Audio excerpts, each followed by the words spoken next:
My name is Anisha and welcome back to my YouTube channel. তো আজকে life in রমজানের last part. হ্যাঁ, এরপরে আর আমি যাই না রমজানের মধ্যে আমি আর ব্লগ দিতে পারবো কিনা, কারণ অনেক টায়ার্ড আর টাইম পাওয়া যায় না। যাই হোক, তো এইদিকে চলে আসছিল আব্বু, আর আব্বুর সাথে করে অনেক কিছু নিয়ে আসছিল খাবারটা, যেটা আমরা ইফতারিতে খাবো। আর এদিকে আম্মু রান্না করে রাখছিল বৌয়া, আর আমার কাজ শেষ করে আমি চলে আসছিলাম বাইরে এসে আমার কালার সাথে দেখা।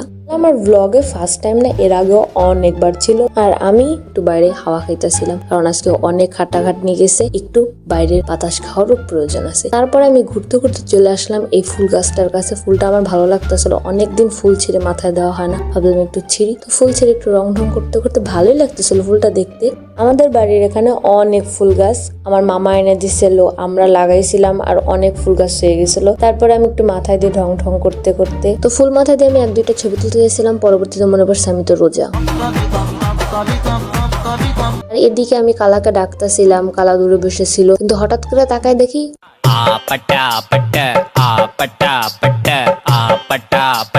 মানে আমার লগে কেন এমন। ফুলটা মাথায় দিতে পারি নাই, এক সেকেন্ডও হইতে পারি নাই, ফুলটা আমি হারাই ফেলছি। কেমনে পড়ে গেছে আমি নিজেও খুঁজছি, বাট পাইনি। কোন জায়গা পড়ছে আমি জানিও না। তার যাই হোক, মন টন খারাপ হয়ে গেল। এরপর এক নাগারে পক পক করতে করতে আমি ঘরের ভিতরে ঢুকে যাইতেছিলাম, যেহেতু টাইম হয়ে আসছিল। এর জন্য আমি বাইরের গেটটা বন্ধ করে ভিতরে ঢুকলাম। সব শেষের বাড়ি থেকে এখন যাচ্ছি ঘরে। আমি একা না, আমার সাথে যা দেখতে পাচ্ছি আমার ছোট বোন বাইগান। ফুল পাওয়ার এখন ফ্যানের বাতাস খাবো। আজকে সারাদিন রেস্ট করা হয় নাই, তো এই আর কি। এরপরে ইফতারি হলো। ইফতারির পরে আমি খেতে বসলাম। বউ আর কত পদের ভর্তা বানাইছিল, ভর্তা আজকে আমার মামি বানাই দিছিল। এরপর আমার নানু বসে বললো আমাদের ক্ষেতের আখ কাটতে। ছোট ছোট আখ হয়েছিল, ওইগুলো কেটে দিতেছিল। আখগুলো খাওয়ার থেকে দেখতে অনেক ভালো লাগতেছিল, আর নিজেদের ক্ষেতের এর জন্য মজা বেশি লাগতেছিল।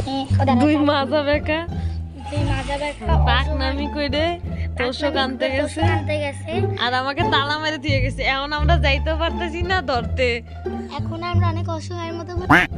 তো সারাদিন যেমনই যাক, ইফতারির পরে এনার্জি চলে আসে, এরপরে মজা তো চলবে। আর এদিকে আমার নানু শুয়ে পড়ছে রাত্রেবেলা, একদম টান টান হয়ে। সেটা দেখে আমরা হাসাহাসি করতে আসছিলাম, মানে হঠাৎ কেউ দেখলে ভয় পেয়ে যাবে সত্যি। তো আজকের জন্য এইটুকুই। আমার ব্লগটা ভালো লেগে থাকলে অবশ্যই চ্যানেলটাকে সাবস্ক্রাইব করে দিও, ভিডিওটাই লাইক করে দিও। আল্লাহ হাফেজ।